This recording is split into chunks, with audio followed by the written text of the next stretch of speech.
Arkadaşlar hepiniz hoş geldiniz. Bugün damlama sulama sistemi için gübre tankı yapacağız. Peki bu gübre tankı ne için kullanılır veya bizim ne işimize yarar onu anlatayım.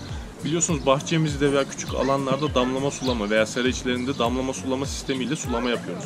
Bitkilerin doğrudan kök bölgesine damla şeklinde, yani düşük basınçta sulama imkanı veren bir sistem bize damlama sulama sistemi.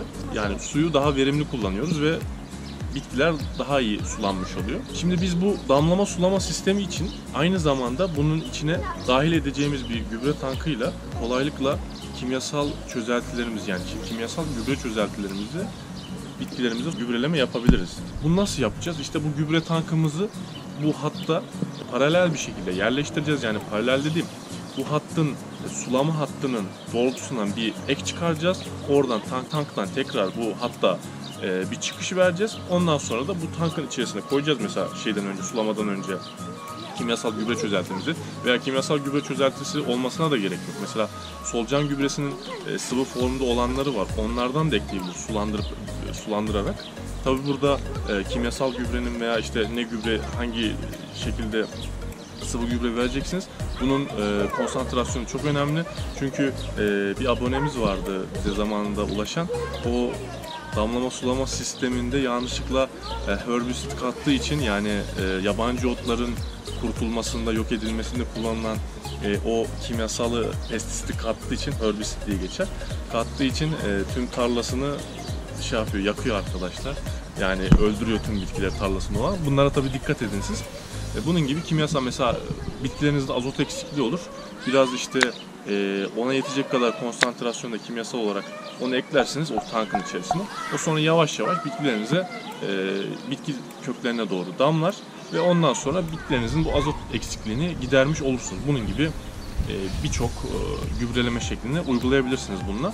Tabii bu dediğim küçük bir alanda geçerli olur. Daha büyük alanlar için daha büyük tanklara ihtiyaç vardır ve benim dediğim hani daha az basınca sahip bir su, yani normal evimizdeki şebeke suyundan çıkan basınçlı su kadar, yani bunun kadar bir şey.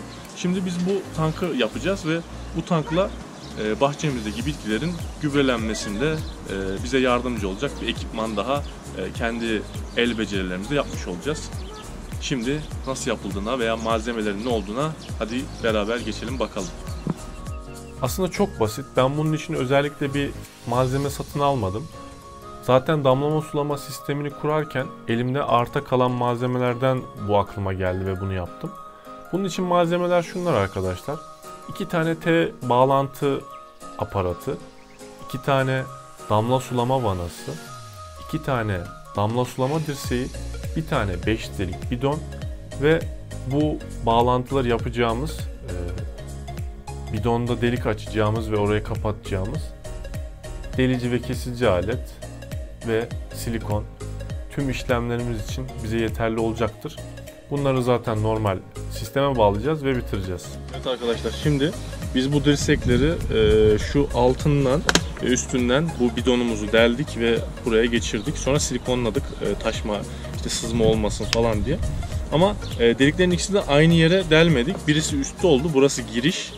Birisi de altta oldu, burası da çıkış. Yani su buradan gelecek ve içeride gübreyle karışacak, işte gübre çözeltimizde.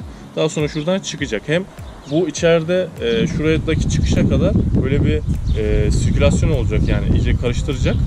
Sonra da buradan hattımıza, damla sulama hattına devam edecek ve gidecek su.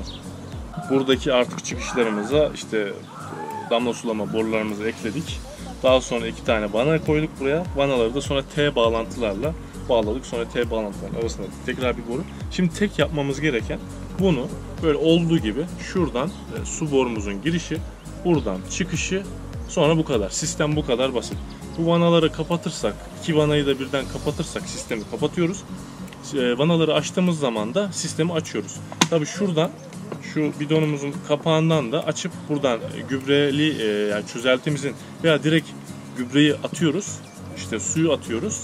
Vanalar kapalıyken bekliyoruz. Bir süre sonra çözündükten sonra vanaları açıp sulamayı başlatıyoruz ve bu arada yavaş yavaş gübre çözünebilir. Gübre dediğimiz kimyasal gübreler. Onlar olurken de yavaş yavaş işte domateslerinizi, biberlerinizi, artık neyiniz varsa gübreleyebilirsiniz. Bu kadar basit bir sistem aslında. Tabi bu sulanırken bu kapağı kapatmak zorundasın. Çünkü atmosfer basıncıyla buradan su dışarı çıkar. O yüzden bunu engellemek için bu kapak kapalı tutulacak.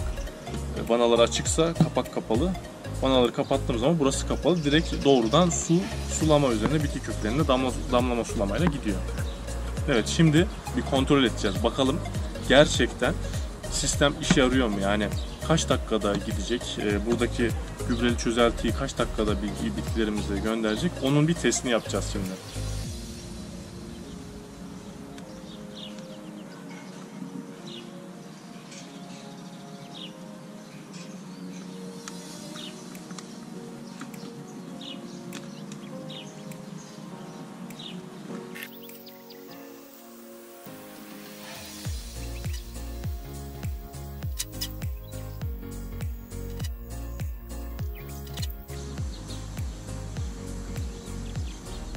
Evet arkadaşlar, burada gübreleme tankımızı yaptık.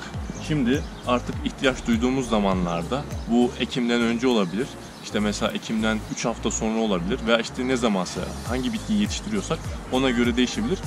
Kimyasal gübre çözeltimizi hazırlayıp şunun şöyle kapağını açıp içerisine karıştırdıktan sonra bu yavaş yavaş artık yaklaşık 17 dakika gibi bir zaman içerisinde bitkilerimize yavaş yavaş bir şekilde gübrelenmiş olacak. Bunları işte Ekim'den önce yapabiliriz arkadaşlar. Veya Ekim'den önce şey yapabiliriz. Mesela örnek veriyorum, kıştan sonra topraktaki bakteri varlığını arttırabilmek için dekara, yani dönüme 450 gram olacak şekilde şeker verebiliriz. Bu da bakteri varlığını arttırır. Özellikle azot fikse eden bakterileri falan canlandırabilir diyerekten bu videomuzu da bitiriyorum arkadaşlar. Hepiniz kendinize iyi bakın. Bir sonraki videomuzda haberdar olabilmek için de kanalımıza abone olmayı unutmayın arkadaşlar. Eğer abone olursanız hem beni de sevindirmiş olursunuz hem de bir sonraki videoda size bildirim gitmiş olur. Şimdilik hepiniz kendinize iyi bakın. Görüşmek üzere.